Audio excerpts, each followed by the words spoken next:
ನಮಗೆಲ್ಲ ದಿನ ಬೈಕ್ ಓಡಿಸಿ ಅದ್ರ ಮೇಲೆ ಆಸಕ್ತಿ ಸ್ವಲ್ಪ ಕಡಿಮೆ ಆಗಿರ್ಬೋದು. ನಮಗೆ ಇದು ಒಂದು ಪ್ರಯಾಣ ಮಾಡೋಕ್ಕಿರುವಂಥ ಯಂತ್ರ ಅಂತ ಅನಿಸಿರ್ಬೋದು. ಆದರೆ ಮಕ್ಕಳ ದೃಷ್ಟಿಲಿ ಇದೊಂದು ಮಾಯಾ ಯಂತ್ರ. ಇದು ಸ್ಟಾರ್ಟ್ ಆಗ್ತಿದ್ದಂಗೆ ಅವ್ರ ಮನಸ್ಸೊಳಗೆ ಒಂದು ಉಲ್ಲಾಸ ಸೃಷ್ಟಿಯಾಗುತ್ತೆ. ಅಪ್ಪ ಅದ್ರ ಮೇಲೆ ಕೂತು ಬಲಗೈಯಲ್ಲಿ ಎಕ್ಸ್ಲೇಟರ್ ಕೊಟ್ಟಿದ ತಕ್ಷಣ ನಮ್ಮ ವೇಗಕ್ಕಿಂತ ಅತಿ ವೇಗದಲ್ಲಿ ಇದು ಹೇಗೆ ಮುಂದೆ ಚಲಿಸುತ್ತೆ ಅನ್ನೋತಕ್ಕಂಥ ಕುತೂಹಲದ ಪ್ರಶ್ನೆಗಳು ಅವ್ರೊಳಗೆ ಕಾಡುತ್ತೆ. ಅದೇ ಕುತೂಹಲದಲ್ಲಿ ಅಪ್ಪನ ಜೊತೆ ಕೂತು ಪ್ರಯಾಣ ಮಾಡುವಾಗ ಆ ಗಾಡಿನ ಓಡಿಸ್ತಾ ಇರೋ ಅಪ್ಪ ಅವ್ರಿಗೆ ಸೂಪರ್ ಮ್ಯಾನ್ ಥರ ಕಾಣಿಸ್ತಾ ಇರ್ತಾನೆ.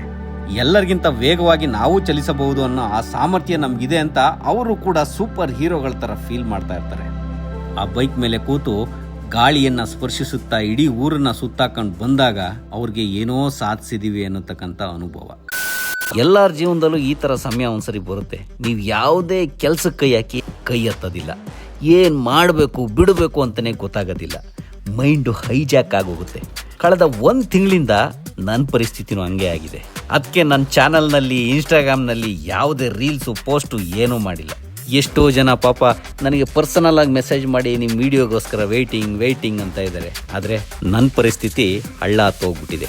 ನವಂಬರ್ ತಿಂಗಳು ರಾಜ್ಯೋತ್ಸವ ಅಂತ ಏನಾದರೂ ಕಂಟೆಂಟ್ ಮಾಡೋಣ ಅಂತ ಬೀದಿಗಿಳಿದ್ರು ತಲೆನೇ ಓಡ್ತಾ ಇಲ್ಲ. ಕೆಲಸ ಮಾತ್ರ ಮಾಡೋಕ್ಕೆ ಬೇಕಾದಷ್ಟಿದೆ, ಆದಾಯ ಮಾತ್ರ ಒಂಚೂರೂ ಇಲ್ಲ.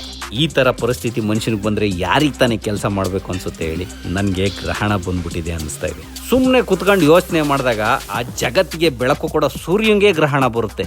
ಇನ್ನು ನಾವು ಯಾವ ಲೆಕ್ಕ ಅನಿಸುತ್ತೆ? ಏನಾದರೂ ಒಂದು ಮಾಡಿ ಇವತ್ತೊಂದು ವಿಡಿಯೋ ಅಪ್ಲೋಡ್ ಮಾಡೇ ಬಿಡೋಣ ಅಂತ ಈ ವಿಡಿಯೋ ಮಾಡ್ತಾ ಇದ್ದೀನಿ. ನಮ್ಮ ಟೈಮ್ ಸರಿ ಇಲ್ಲ ಅಂದಾಗ ಅಕ್ಕಪಕ್ಕದವ್ರ ಜೊತೆ ನಾವು ಕೂಗಾಡ್ತೀವಿ, ಮನಸ್ಥಿತಿ ಹಳ್ಳ ಹತ್ತೋಗಿರುತ್ತೆ. ನಾವು ಏನು ಮಾಡಿದ್ರೂ ಅದಿನ್ನೂ ವರ್ಸ್ಟ್ ಆಗ್ತಾ ಇರುತ್ತೆ. ಇಂಥ ಸಂದರ್ಭದಲ್ಲಿ ನಾವು ಸುಮ್ಮನಿರೋದೇ ವಾಸಿ. ನಮ್ಮ ಹಳ್ಳಿ ಕಡೆ ಒಂದು ಗಾದೆ ಇದೆ, ಸುಮ್ಮನಿದ್ದವಂದು ಏನೂ ಕಿತ್ಕೊಳ್ಳೋಕ್ಕಾಗಲ್ಲ ಅಂತ. ಟೈಮು ನಿಮ್ಮ ವಿರುದ್ಧ ಏನು ಬೇಕಾದರೂ ಮಾಡಲಿ, ಸಮಾಧಾನದಲ್ಲಿ ಸುಮ್ಮನಿದ್ರೆ ಸಾಕು, ಯಾವ ಕೆಲಸನೂ ಮಾಡೋದು ಬೇಡ ಅಂದ್ಬಿಟ್ಟು ನಾನು ಏನೂ ಕೆಲಸ ಮಾಡ್ದೇ ಸುಮ್ಮನೆ ಇದ್ದೀನಿ. ನನ್ನ ಜೀವನದಲ್ಲಿ ಅತಿ ಹೆಚ್ಚಿನ ಆದ್ಯತೆ ಕೊಟ್ಟಿದ್ದೆ ನಾನು ಕೆಲಸಕ್ಕೆ. ಕೆಲಸ ಅಂತ ಹೆಂಡತಿ ಮಕ್ಕಳಿಗೂ ಸಮೇತ ಅಷ್ಟು ಸಮಯ ನಾನು ಕೊಡ್ತಾ ಇರಲಿಲ್ಲ. ಈ ಸಮಯದಲ್ಲಾದರೂ ಅವ್ರ ಜೊತೆ ಸ್ವಲ್ಪ ಸಮಯ ಕಳೆದ್ರೆ ಮನಸ್ಸಿಗೊಂದು ಸ್ವಲ್ಪ ಸಮಾಧಾನ ಆಗುತ್ತೆ ಅಂತ ಮಕ್ಕಳನ್ನ ನೋಡ್ಕೊಂಬರೋಕ್ಕೆ ಹೊರಟಿದ್ದೀನಿ. ನಿಮ್ಗೊಂದು ವಿಷಯ ಹೇಳದೆ ಮರ್ತಿದ್ದೀನಿ ನೋಡಿ.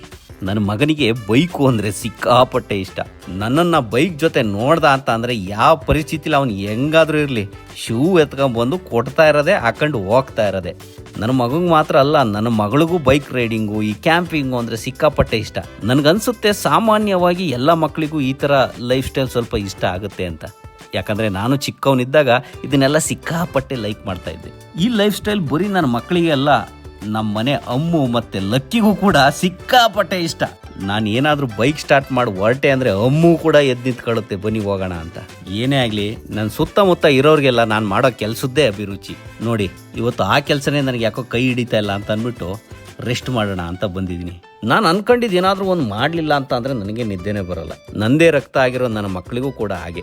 ಈಗ ಅವ್ರನ್ನ ಬೈಕ್ ರೈಡು ಕ್ಯಾಂಪಿಂಗ್ ಕರ್ಕೊಂಡು ಹೋಗಲಿಲ್ಲ ಅಂತ ಅಂದರೆ ನಾನು ಇರೋವರೆಗೂ ಚಿತ್ರಹಿಂಸೆ ಕೊಡ್ತಾರೆ. ಹಂಗಾಗಿ ಇಲ್ಲೇ ಪಕ್ಕದಲ್ಲಿ ಕ್ಯಾಂಪಿಂಗ್ ಕರ್ಕೊಂಡು ಹೋಗೋಣ ಅಂತ ನಿರ್ಧಾರ ಮಾಡಿದ್ದೀನಿ. ಕ್ಯಾಂಪಿಂಗು ಎಲ್ಲಿಗೋ ಏನು ಮಾಡೋಣ? ಕ್ಯಾಂಪಿಂಗಲ್ಲಿ ಅಡುಗೆ ಮಾಡೋಣ. ಅಡುಗೆನಾ? ಸ್ನಾನ ಮಾಡ್ಕೊಳ್ಳಿ, ಹೋಗಿ ಬರೋಣ. ಬೇರೆ ಬಟ್ಟೆ ಹಾಕೊಳ್ಳಿ.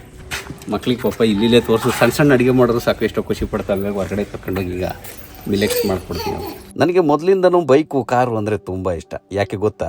ಈ ಬಂಡಿ ನಮ್ಮ ಜೀವನದ ಜರ್ನಿನ ಸಿಕ್ಕಾಪಟ್ಟೆ ಸುಲಭ ಮಾಡಿಕೊಡುತ್ತೆ. ಅದಕ್ಕೆ ಅಂತಲೇ ಇದಕ್ಕೆ ವಾಶು, ಪಾಲಿಶು, ಸರ್ವಿಸು ಅಂತ ಏನೆಲ್ಲ ಕೇರ್ ಮಾಡ್ತೀವಿ ಅಲ್ವಾ? ಆದರೆ ನಾವು ಒಂದೇ ಒಂದು ತಪ್ಪು ಮಾಡ್ತೀವಿ. ಇಡೀ ಜೀವನನ ಕ್ಯಾರಿ ಮಾಡೋ ನಮ್ಮ ದೇಹ ಅನ್ನೋ ಬಂಡಿಗೆ ನಾವು ಸರ್ವಿಸ್ ಕೊಡೋದನ್ನೇ ಮರ್ತು ಬಿಡ್ತೀವಿ ನೋಡಿ. ನಾನಂತೂ ಹಗಲು ರಾತ್ರಿ ಅಂದನೆ ಅದಕ್ಕೆ ರೆಸ್ಟ್ ಕೊಡದೇ ಎಷ್ಟೋ ಓಡಾಡಿಸಿದ್ದೀನಿ. ನಿದ್ರೆ ಇಲ್ದೇ ದೇಶ ವಿದೇಶಗಳನ್ನೆಲ್ಲ ಟ್ರಾವೆಲ್ ಮಾಡಿದ್ದೀನಿ. ಈಗ ದೇಹ ಸ್ವಲ್ಪ ವಾರ್ನಿಂಗ್ ಕೊಡುತ್ತೆ ನೋಡಿ. ಗ್ಯಾಸ್ಟ್ರಿಕ್ಕು, ಅನ್ನೆಸೆಸರಿ ವೇಟ್ ಗೇನು, ಸುಸ್ತಾಗೋದು ಇವೆಲ್ಲ ಆಗ್ತಾ ಇರುತ್ತೆ. ಏಜ್ ಆಗ್ತಾ ಇದ್ರ ತೀವ್ರತೆ ಗೊತ್ತಾಗ್ತಾ ಹೋಗುತ್ತೆ. ಅದಕ್ಕೆ ಈಗ ಸೆಲ್ಫ್ ಕೇರ್ ಮಾಡೋಕೆ ಶುರು ಮಾಡಿದ್ದೀನಿ. ಸ್ವಲ್ಪ ಡಯಟು, ಮಕ್ಕಳ ಜೊತೆ ಸ್ವಲ್ಪ ಟೈಮ್ ಸ್ಪೆಂಡ್ ಮಾಡ್ತಾ ಇದ್ದೀನಿ. ದೇಹದ ತೂಕ ಕೂಡ ಕಂಟ್ರೋಲಿಗೆ ಬರ್ತಾ ಇದೆ. ಎಷ್ಟೋ ಜನ ಕೇಳ್ತಾ ಇದ್ರು, ಗೌಡ್ರೆ ಮೊದಲು ಸಿಕ್ಕಾಪಟ್ಟೆ ದಪ್ಪ ಇದ್ರಿ, ಈಗ ಹೆಂಗ್ ಸಣ್ಣ ಆದ್ರಿ, ಹೊಟ್ಟೆಗೆ ಏನ್ ತಿಂತೀರಾ ಅಂತ. ನನ್ನ ಡಯಟ್ ಜರ್ನಿಲಿ ನನಗೆ ತುಂಬಾ ಹೆಲ್ಪ್ ಮಾಡ್ತಿರೋ ಒಂದು ಪ್ರಾಡಕ್ಟ್ನ ನಾನು ನಿಮಗೆ ಹೇಳ್ತೀನಿ. ಅದೇ ಈ ಮಿಲೆಕ್ಸ್ ಚೂರ್ಣಂ. ಇದು ಈಗ ನನ್ನ ಪರ್ಫೆಕ್ಟ್ ಹೆಲ್ತಿ ಮಾರ್ನಿಂಗ್ ಬ್ರೇಕ್ಫಾಸ್ಟು. ಈ ಪ್ಯಾಕು 2 ಆರೋಗ್ಯಾಮೃತಂ ಚೂರ್ಣಂ ಜೊತೆ ಬರುತ್ತೆ. ಇದು ಎರಡನ್ನು ಮಿಕ್ಸ್ ಮಾಡ್ಕೊಂಡು ಒಂದು ಜಾರಲ್ಲಿ ತುಂಬಿಟ್ಕೊಂಡ್ರೆ ಯಾವಾಗ ಬೇಕಾಗಿ ಯೂಸ್ ಮಾಡ್ಕೋಬಹುದು. ಇದನ್ನ ತಯಾರು ಮಾಡ್ಕೊಳ್ಳೋದು ಕೂಡ ಸಿಕ್ಕಾಪಟ್ಟೆ ಸುಲಭ. 2 ಗ್ಲಾಸ್ ನೀರಿಗೆ ಈ 2 ಸ್ಪೂನ್ ಮಿಲೆಕ್ಸ್ ಚೂರ್ಣಂನ ಹಾಕಿ ಗಂಟು ಬರ್ದಂಗೆ ಮಿಕ್ಸ್ ಮಾಡಿ ಇಟ್ಕೊಂಡು ಆಮೇಲೆ ಸ್ವಲ್ಪ ಬಿಸಿ ಮಾಡ್ಕೊಂಡ್ರೆ ಸಾಕು. ಬೇಕಾದ್ರೆ ರುಚಿಗೆ ಬೆಲ್ಲ ಮತ್ತು ಉಪ್ಪು ಹಾಕೊಂಡ್ರೆ ಆಯ್ತು. ಇದನ್ನು ನಾವು ದಿನ ಸೇವಿಸೋದ್ರಿಂದ ಜಾಯಿಂಟ್ ಪೇನ್, ಗ್ಯಾಸ್ಟ್ರಿಕ್ ಇಶ್ಯೂ, ದೇಹದ ದಣಿವು ಇರ್ಬೋದು ಎಲ್ಲ ಕಮ್ಮಿ ಆಗುತ್ತೆ. ಅದ್ರ ಜೊತೆಗೆ ಇಮ್ಯುನಿಟಿನ ಬೂಸ್ಟ್ ಮಾಡಿ ದಿನವಿಡೀ ನಿಮ್ಮನ್ನ ಆಕ್ಟಿವ್ ಆಗಿ ಇಡಂಗ್ ಮಾಡುತ್ತೆ. ಇದರಲ್ಲಿ ಡ್ರೈ ಫ್ರೂಟ್ಸ್, ಸಿರಿಧಾನ್ಯ, ಕೆಂಪು ಅಕ್ಕಿ, ಮಸೂರ್ ದಾಲ್ ಇರೋದ್ರಿಂದ ಇದನ್ನ ಬಿಗ್ಗೆಸ್ಟ್ ನ್ಯೂಟ್ರಿಷಿಯನ್ ಕಾಂಬೋ ಅಂತಾನೆ ಹೇಳ್ಬೋದು. ನಿಮ್ಗೇನಾದ್ರೂ ಈ ಪ್ರಾಡಕ್ಟ್ ಬೇಕು ಅಂದ್ರೆ ಸ್ಕ್ರೀನ್ ಮೇಲೆ ಕೊಟ್ಟಿರೋ ಈ ನಂಬರ್ಗೆ ಕಾಲ್ ಮಾಡಿ ಆರ್ಡರ್ ಮಾಡ್ಕೊಳ್ಳಿ. ಕೊನೆಯಲ್ಲಿ ಒಂದು ಮಾತು ಹೇಳಕ್ ಇಷ್ಟಪಡ್ತೀನಿ. ಜೀವ ಇಲ್ಲದ ಗಾಡಿಗೆ ನಾವು ಸರ್ವಿಸ್ ಕೊಡ್ತೀವಿ, ಆದ್ರೆ ನಮ್ಮ ಜೀವನ ಸಾಗಿಸೋ ಈ ದೇಹಕ್ಕೆ ಸರ್ವಿಸ್ ಕೊಡೋರು ಯಾರು? ನಾವು ಚೆನ್ನಾಗಿದ್ರೆ ಎಲ್ಲ ಚೆನ್ನಾಗಿರುತ್ತೆ. ನಿಮ್ಮ ಆರೋಗ್ಯ ನೀವು ಕಾಪಾಡ್ಕೊಳ್ಳಿ. ಇಲ್ಲೇ ಚಿಕ್ಕದಾಗಿ ಕ್ಯಾಂಪಿಂಗ್ ಮಾಡ್ಕೊಂಡ್ ಬಂದ್ವಿ.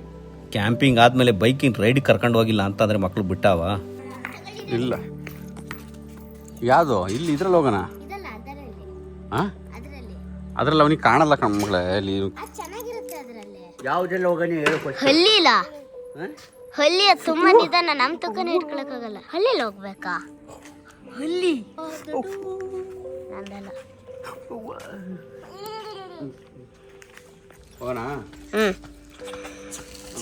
ನಮಗೆಲ್ಲ ದಿನ ಬೈಕ್ ಓಡಿಸಿ ಅದ್ರ ಮೇಲೆ ಆಸಕ್ತಿ ಸ್ವಲ್ಪ ಕಡಿಮೆ ಆಗಿರ್ಬೋದು. ನಮಗೆ ಇದು ಒಂದು ಪ್ರಯಾಣ ಮಾಡೋಕ್ಕಿರೋವಂಥ ಯಂತ್ರ ಅಂತ ಅನಿಸಿರ್ಬೋದು. ಆದರೆ ಮಕ್ಕಳ ದೃಷ್ಟಿಲಿ ಇದೊಂದು ಮಾಯಾ ಯಂತ್ರ. ಇದು ಸ್ಟಾರ್ಟ್ ಆಗ್ತಿದ್ದಂಗೆ ಅವ್ರ ಮನಸ್ಸೊಳಗೆ ಒಂದು ಉಲ್ಲಾಸ ಸೃಷ್ಟಿಯಾಗುತ್ತೆ. ಅಪ್ಪ ಅದ್ರ ಮೇಲೆ ಕೂತು ಬಲಗೈಯಲ್ಲಿ ಎಕ್ಸ್ಲೇಟರ್ ಕೊಟ್ಟಿದ ತಕ್ಷಣ ನಮ್ಮ ವೇಗಕ್ಕಿಂತ ಅತಿ ವೇಗದಲ್ಲಿ ಇದು ಹೇಗೆ ಮುಂದೆ ಚಲಿಸುತ್ತೆ ಅನ್ನೋತಕ್ಕಂಥ ಕುತೂಹಲದ ಪ್ರಶ್ನೆಗಳು ಅವರೊಳಗೆ ಕಾಡುತ್ತೆ. ಅದೇ ಕುತೂಹಲದಲ್ಲಿ ಅಪ್ಪನ ಜೊತೆ ಕೂತು ಪ್ರಯಾಣ ಮಾಡುವಾಗ ಆ ಗಾಡಿನ ಓಡಿಸ್ತಾ ಇರೋ ಅಪ್ಪ ಅವ್ರಿಗೆ ಸೂಪರ್ ಮ್ಯಾನ್ ಥರ ಕಾಣಿಸ್ತಾ ಇರ್ತಾನೆ. ಎಲ್ಲರಿಗಿಂತ ವೇಗವಾಗಿ ನಾವು ಚಲಿಸಬಹುದು ಅನ್ನೋ ಆ ಸಾಮರ್ಥ್ಯ ನಮಗಿದೆ ಅಂತ ಅವರು ಕೂಡ ಸೂಪರ್ ಹೀರೋಗಳ ಥರ ಫೀಲ್ ಮಾಡ್ತಾ ಇರ್ತಾರೆ. ಆ ಬೈಕ್ ಮೇಲೆ ಕೂತು ಗಾಳಿಯನ್ನು ಸ್ಪರ್ಶಿಸುತ್ತಾ ಇಡೀ ಊರನ್ನ ಸುತ್ತಾಕೊಂಡು ಬಂದಾಗ ಅವ್ರಿಗೆ ಏನೋ ಸಾಧಿಸಿದೀವಿ ಅನ್ನೋತಕ್ಕಂಥ ಅನುಭವ. ಇದಕ್ಕೆ ನೋಡಿ ಮಕ್ಕಳಿಗೆ ಯಾಕೆ ಬೈಕು ತುಂಬ ಇಷ್ಟ ಆಗುತ್ತೆ ಅನ್ನೋದು.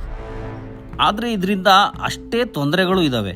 ಈ ಮಾಯಾ ಯಂತ್ರ ಕೊಡೋ ಆ ಆನಂದ ಮಕ್ಕಳಿಗೆ ಹೆಚ್ಚು ಬೇಕು ಅಂತ ಅನ್ನಿಸ್ದಾಗ, ಅದನ್ನು ತಾವು ಓಡಿಸೋ ಅಂಥ ಹಂತಕ್ಕೆ ಬೆಳೆದಾಗ ಅದನ್ನು ಅತಿ ಹೆಚ್ಚು ವೇಗದಲ್ಲಿ ಓಡಿಸಿ ತಮ್ಮ ಜೀವನೇ ಬಲಿ ತಗೊಂಡಿರೋಂಥ ಎಷ್ಟೋ ಉದಾಹರಣೆಗಳು ಇಲ್ಲಿದ್ದಾವೆ. ಯಾರಾದರೂ ಮಕ್ಕಳು ಈ ವಿಡಿಯೋ ನೋಡ್ತಿದ್ರೆ ನಿಮ್ಗೆ ಹೇಳೋದು ಒಂದಿದೆ.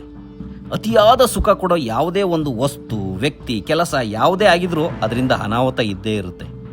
ಯಾವುದನ್ನು ಎಷ್ಟು ಬಳಸಬೇಕೋ ಅಷ್ಟು ಬಳಸಿದ್ರೆ ಮಾತ್ರ ಒಳಿತು. ಅಂಥ ಅನಾಹುತ ಆದಾಗ ನಿಮ್ಗಾಗೋ ನೋವಿಗಿಂತ ನಿಮ್ಮ ಎತ್ತವ್ರಿಗಾಗೋ ನೋವೇ ಹೆಚ್ಚು. ಅದಕ್ಕೆ ಹೇಳ್ತಾ ಇರೋದು, ಬೈಕ್ ಓಡಿಸುವಾಗ ಬಿ ಕೇರ್ಫುಲ್. ಇವತ್ತು ಸಂಜೆವರೆಗೂ ನಾನು ನನ್ನ ಫ್ಯಾಮಿಲಿ ಜೊತೆ ಸಮಯ ಕಳೆದೆ. ನನ್ನ ಮಕ್ಕಳಂತೂ ನಾನು ಬೆಳಗ್ಗೆಯಿಂದ ಸಂಜೆವರೆಗೂ ನನ್ನನ್ನು ಚೆನ್ನಾಗಿ ಬೈಕ್ ಓಡ್ಸೋಕ್ಕೆ ಬಳಸ್ಕೊಂಡ್ರು. ಈಗ ಮತ್ತೆ ಹಾಸನಕ್ಕೆ ಹೋಗೋವಂಥ ಸಮಯ ಬಂದಿದೆ. ಹಾಸನಿಗೆ ಹೊರಟ್ಬಿಡ್ತೀವಿ. ಏನು ಅಂದರೆ ಬೆಳಗ್ಗೆನೂ ಬಂದೆ, ಮತ್ತೆ ಸ್ಟಾಕ್ ಬೇರೆ ಬಂದಿದ್ದಾವಂತೆ. ನಮ್ಮ ಮನೆಯವ್ರು ಬಿಸ್ನೆಸ್ ಸ್ಟಾರ್ಟ್ ಮಾಡಿ ಸೀರೆದು ಜಾವಿ ಅಲಂಕಾರ. ಆಲ್ರೆಡಿ ಸುಮಾರು ಜನ ಗೊತ್ತಿದೆ, ನಮ್ಮ ಫಾಲೋವರ್ಸ್ಗಳಿಗೆ. ಗೊತ್ತಿಲ್ಲ ಅಂದರೆ ಅವ್ರು ಇನ್ಸ್ಟಾಗ್ರಾಮ್ ಸ್ಕ್ರೀನ್ಶಾಟ್ ಹಾಕಿರ್ತೀನಿ. ಅದರಲ್ಲಿ ಸ್ಕ್ರೀನ್ ಮೇಲೆ ಕಾಣ್ತಾರೋ ಏನಿದೆ ಅಕೌಂಟ್ ಇದೆ ಇನ್ಸ್ಟಾಗ್ರಾಮ್ದು, ಅದೇ ಜಾವಿ ಅಲಂಕಾರ. ಎಲ್ಲ ಚೆರಿ ಬಿಟ್ಟಿದ್ಯಾರ ಇದು ತಿಂದಾಕ್ದ ಬೆಳಗ್ಗೆ?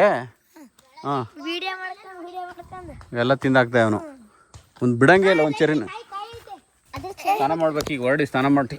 ಇದು ನಮ್ಮ ಓನರ್ ಮನೆ ನಾಯಿ, ಬೆಂಗಳೂರಲ್ಲಿ KR ಇದ್ದಿದ್ದು. ಸ್ಟಾರ್ಟಿಂಗ್ ಅಂತೂ ನಾವು ಅಷ್ಟಿಷ್ಟು ರ್ಯಾಶ್ ಇರಲಿಲ್ಲ ಇದು.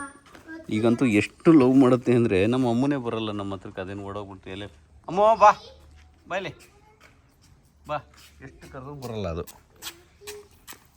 ಇದು ಯಾವಾಗಲೂ ಬಂದು ಅಂಟ್ಕೊಂಡೇ ಕೂತ್ಕೊಳತ್ತಿದ್ದು, ಪಕ್ಕದಲ್ಲಿ ಇರ್ಬೇಕು ಹೀಗಿರ್ತಿ. ಬಿಡು ಬಿಡು, ಬಾಯ್ ಹಾಕ್ಬಿಡುತ್ತೆ ಮಗನೇ. ಅಮ್ಮ ಟಿ ಬಾರಿ ಅಮ್ಮ, ಅಯ್ಯೋ ಬಾ ಬಾಯ್ಲಿ ಅಮ್ಮ, ಬಾ ಬಾಯ್ಲಿ ಅಮ್ಮ, ಬಾ. ಬುಜಿ ಬುಜಿ ಬುಜಿ ಬುಜಿ ಬುಜಿ ಬುಜಿ ಬುಜಿ ಬರೋದೇ ಇಲ್ಲ, ಅಪರೂಪ ಬರೋದು. ಬಾಯ್ಲಿ ಅಮ್ಮ, ಬಾ ಬಾ. ಅದೊಂಥರ ರಿಸ್ಟ್ರಿಕ್ಟೆಡ್ ಆಗೋಗಿದೆ. ಯಾಕೆ ಅಮ್ಮಂಗಾಚ ಎಷ್ಟು ಚೆನ್ನಾಗಿತ್ತಪ್ಪ ಅಮ್ಮದು ಮುಟ್ನಿ. ನನ್ನ ಹೆಂಡತಿ ಅಂತೂ ನನ್ನ ಮಕ್ಕಳು ಜವಾಬ್ದಾರಿನ ನನ್ನ ಮೇಲೆ ಅಷ್ಟಾಗಿ ಹೇರಲಿಲ್ಲ. ಅವರು ಹುಟ್ಟಿದಾಗ್ಲಿಂದ ಅವ್ರುಗಳ ಸೇವೆ ಮಾಡೋದ್ರಲ್ಲೇ ಅವಳು ಬಂದು. ಅವಳೊಳಗೂ ಒಂದು ಆಸೆ ಇತ್ತು, ನಾನೊಂದು ಬಿಸ್ನೆಸ್ ಮಾಡಬೇಕು ಅಂತ. ನನಗಿಷ್ಟೆಲ್ಲ ಸೇವೆ ಮಾಡಿರೋ ನನ್ನ ಹೆಂಡತಿಗೆ ಅಷ್ಟು ಸಹಕಾರ ಮಾಡಲಿಲ್ಲ ಅಂದರೆ ಹೇಗೆ ಹೇಳಿ? ಗಂಡ ಆಗಲಿ ಹೆಂಡತಿ ಆಗಲಿ ಇಂಡಿಪೆಂಡೆಂಟಾಗಿ ನಮ್ಮದು ಒಂದು ಕೆಲಸ ಇರಬೇಕು ಅಂತ ಅವ್ರಿಗೆ ಆಸಕ್ತಿ ಇರುತ್ತೆ. ಅದಕ್ಕೆ ಒಬ್ರಿಗೊಬ್ರು ಸಹಕಾರ ಇದ್ದಾಗಲೇ ಚಂದ. ನಾವು ಸಂಪಾದನೆ ಮಾಡ್ತಿದ್ದೀವಿ ಅಂದು ಮಾತ್ರಕ್ಕೆ ಒಳಗೆ ಅಹಂಕಾರ ಬಂದು ಒಬ್ರ ಮೇಲೆ ಒಬ್ರು ಗೌರವ ಕಡಿಮೆ ಮಾಡ್ಕೊಂಡಾಗ ಸಂಸಾರ ಹಾಳಾಗೋದಂತೂ ನಿಜ. ಸಂಪಾದನೆಗೂ ಸಂಬಂಧಕ್ಕೂ ಸಂಬಂಧ ಕಲ್ಪಿಸ್ತಾನೆ ಸಂಸಾರ ನಡೆಸಿದಾಗ ಮಾತ್ರ ಸಂಸಾರದಲ್ಲಿ ನೀವು ಸುಖವಾಗಿರೋಕ್ಕೆ ಸಾಧ್ಯ. ಒಬ್ಬರು ಭಾವನೆಗಳಿಗೆ ಒಬ್ಬರು ಬೆಲೆ ಕೊಡ್ಕೊಂತ, ಅವರ ಕೆಲಸಗಳಿಗೆ ಅವರ ಆಸಕ್ತಿಗಳಿಗೆ ಗೌರವನ ಸೂಚಿಸ್ತಾ ನಡೆದಾಗ ಸಂಸಾರ ಚೆನ್ನಾಗಿರುತ್ತೆ. ಇದೇ ನಾನು ಅನ್ಕೊಂಡಿರೋ ಸುಖ ಸಂಸಾರದ ಸಿದ್ಧಾಂತ. ಕೆಲವೊಮ್ಮೆ ಸಿದ್ಧಾಂತಗಳು ವ್ಯಕ್ತಿಯಿಂದ ವ್ಯಕ್ತಿಗೆ ಬದಲಾದಾಗ ಸಂಸಾರದಲ್ಲಿ ಬಿರುಕುಗಳು ಸೃಷ್ಟಿ ಆಯ್ತವೆ. ಇಲ್ಲಿ ಯಾರ್ದು ಸರಿ ಯಾರ್ದು ತಪ್ಪು ಅಂತ ಹೇಳೋಕ್ಕಾಗಲ್ಲ. ಇಬ್ಬರು ವ್ಯಕ್ತಿಗಳ ವಿಚಾರಗಳು ಒಂದಾದಾಗ ಅವರು ತಪ್ಪು ಮಾಡ್ತಾ ಇದ್ರು ಕೂಡ ಅದು ಸರಿ ಅನ್ಸುತ್ತೆ. ವಿಚಾರಗಳು ಬೇರೆ ಬೇರೆ ಇದ್ರೆ ಸರಿ ಕೂಡ ತಪ್ಪು ಅನ್ಸುತ್ತೆ. ನಾನು ನನ್ನ ಹೆಂಡತಿ ವಿಚಾರದಲ್ಲಿ ನಮ್ಮ ಆಸಕ್ತಿ ಇಬ್ರದ್ದು ಒಂದೇ ಇರೋದ್ರಿಂದ ಇದು ಸರಿ ಅನ್ನಿಸ್ತಾ ಇದೆ. ಕೊನೆಗೂ ಮೈಂಡ್ ಬ್ಲಾಕ್ ಆಗಿದೆ ಅಂತ ಏನಾದರೂ ಒಂದು ವಿಡಿಯೋ ಮಾಡೋಣ ಅಂತ ಹೋಗಿ ಏನೇನೋ ಹೇಳಿ ಕೊನೆಗೂ ಒಂದು ವಿಡಿಯೋ ಮಾಡಿ ನನ್ನ ಮನಸ್ಸಲ್ಲಿದ್ದ ಭಾವನೆಗಳನ್ನೆಲ್ಲ ನಿಮ್ಮ ಜೊತೆ ಹಂಚ್ಕೊಂಡೆ. ಈ ವಿಡಿಯೋ ಎಷ್ಟರ ಮಟ್ಟಿಗೆ ಸರಿ ಇದೆಯೋ ಏನೋ ಗೊತ್ತಿಲ್ಲ. ಒಟ್ನಲ್ಲಿ ತುಂಬಾ ದಿನಗಳಿಂದ ಒಂದು ಬ್ರೇಕ್ ಕೊಟ್ಟಿದ್ದೆ. ಆ ಬ್ರೇಕ್ ಇಂದ ಕಾಲ್ ತೆಗೆದು ಮತ್ತೆ ಎಕ್ಸ್ಲೇಟರ್ ಕೊಟ್ಟು ನನ್ನ ಕಂಟೆಂಟ್ನ ಮೂವ್ ಮಾಡೋ ಅಂತ ಸಮಯ ಅಂತೂ ಬಂದಿದೆ. ಮತ್ತೆ ಸಿಗೋಣ ಮುಂದಿನ ವಿಡಿಯೋದಲ್ಲಿ. ಎಲ್ರಿಗೂ ಒಳ್ಳೇದಾಗ್ಲಿ. ಜೈ ಹಿಂದ್, ಜೈ ಕರ್ನಾಟಕ ಮಾತೆ.